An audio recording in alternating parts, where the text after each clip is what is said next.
I didn't really have big issues with my sister wives. This whole story about that I turned him against them is ridiculous and bogus. They're just not dealing with their own issues. They need to stop talking about me. I know a lot of viewers are frustrated right now, especially with episodes 6 and 7 of season 18 for lacking in the drama department. Not a whole lot of drama happening on the show for a family that's been going through a lot of life changes. I talked about this in my Monday Night Live, that I'm okay with some episodes of filler because this is important context. The show is also picking up speed. As of episode 7, we are in March of 2022. So we are chugging right along to the good stuff. And oh boy, the good stuff is coming, y'all. A season of reckoning is coming for Robyn as Mary is entering her enlightened era. And Robyn is just getting exposed left and right for her shenanigans. I want to discuss what Gwen had to say in her latest Patreon episode where she reacted to season 18, episode 5. Let's get into today's video.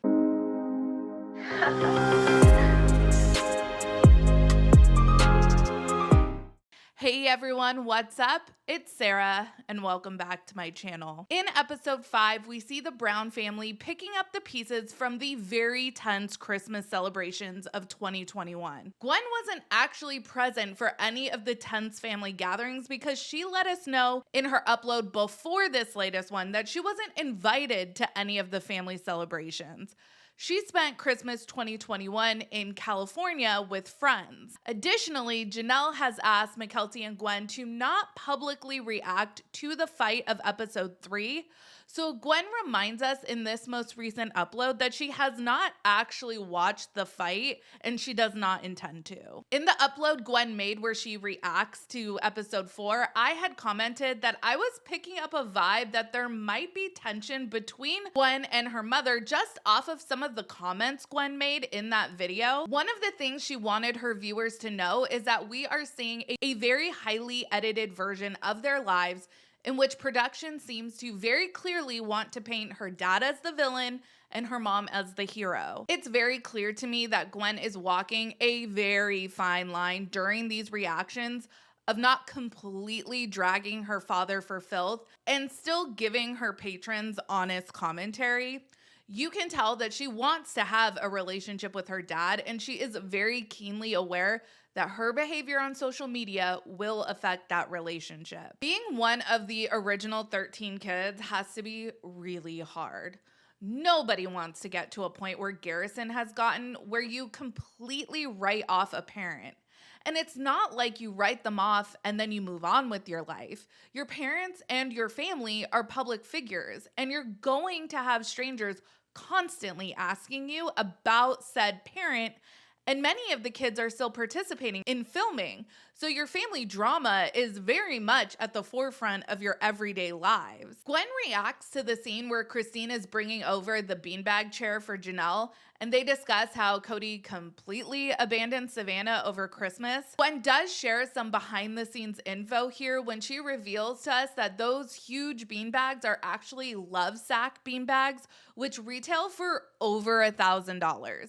And of course, it was her dad's idea to get them because, of course, Kody would need the best of the best in lounge beanbag seating. But it's during this scene that Janelle discloses to Christine that Kody has not reached out to Savannah since her birthday, which was the beginning of December, and it's now the middle of January.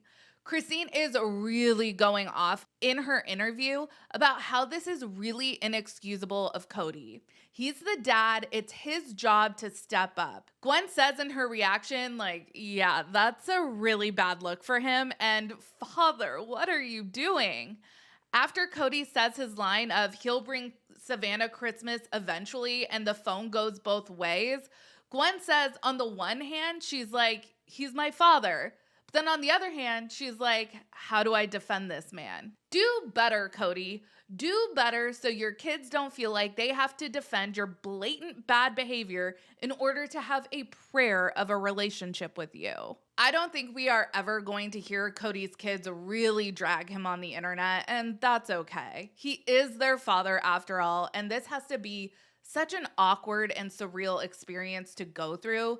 Your parents breaking up in such a public way where production and viewers have definitely picked sides. However, Robyn is not blood, and at least for Gwen, does not benefit from the paternal immunity she is affording her father. Mykelti and Tony make a lot of rationalizations for Robyn's behavior, but not Gwen. Gwen shared her perspective on the Christmas chaos of 2021. In episode 5, Robyn and Meri meet up to discuss Christmas, and that's when Meri learns of the second Christmas celebration that Isabel, Mykelti, and Truly attended, and that she was excluded from. Now, Mykelti had pretty much taken responsibility for that over on her Patreon, stating that she did not want Meri at that second Christmas celebration. But of course, that is not what is said on the show. On the show, Robyn feigns ignorance and blames the family's shitty communication on why Meri never got an invite. Robyn is going on and on about how Christmas was tragic for her and how she feels like Kody could have worked things out with the boys. And then Gwen throws this up on the screen. Not her blaming him for what she said. Ooh. Overall, Gwen likes that the text exchange was mentioned on the show.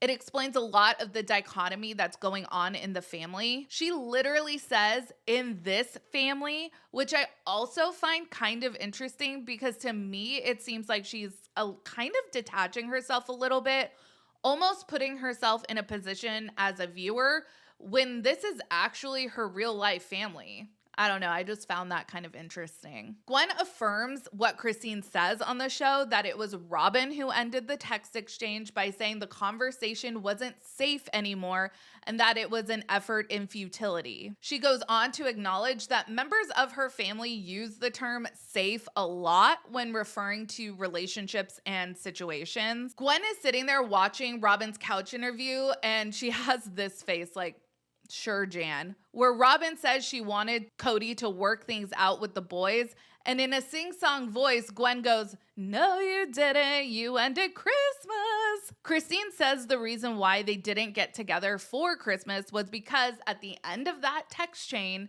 there was an obvious division, and Gwen nods her head emphatically at that. When Robyn reveals to Meri that Isabel, Mykelti, and Truly did come over for that second Christmas, Meri says that she didn't know that.